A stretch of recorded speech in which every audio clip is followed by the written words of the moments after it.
నువ్వు విద్యాశాఖ మంత్రివి.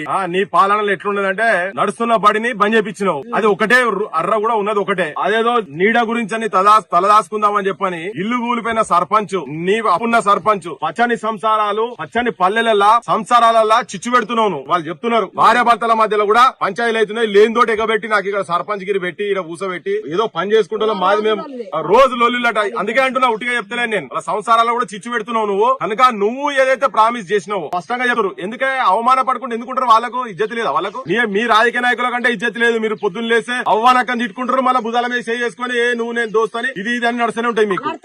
వాళ్ళకి నడుస్తూనే ఉంటాయి. ఏమమ్మా ఎట్లా తిట్టుకుంటారు కూడా? ఓరు నాయనో, ఇక మీద పడి చంపుతారు కావచ్చు అన్నట్టు తిప్పుతారు కదా. గట్లనే చేసుకుంటారు. కానీ పరువుగా బతుకుతున్నటువంటి సర్పంచ్ల కుటుంబాలల్లా అగ్గి పెట్టకండ్రి. మీరు పెడుతున్నావు నువ్వు ఆల్రెడీ. నువ్వు ప్రామిస్ చేసిన వాటికని నేను అడుగుతున్నావు. ఇవాళ గతమైన ఎట్లా ఇయ్యలే, ఆ బీజేపీలోకి ఓసేయలేదు. మరి వాళ్ళు ఏం చేస్తారో మాకు అర్థమైతే లేదు. కానీ ఇప్పుడు ఉన్నోడు చెప్పనే చెప్పిండు కదా, నువ్వు అధికారంలోకి వచ్చేటప్పుడే చెప్పినావు. మరి గవే అయ్యి ఈ పార్టీ ఆ పార్టీ ఏ పార్టీ మాకు సంబంధం లేదు భయ్. జనం ఇక్కడ సమస్యలు ఉన్నాయో ఆడికైతే మేము వచ్చి మాట్లాడేది ఉన్నది. అందుకే మాట్లాడుతున్నాం.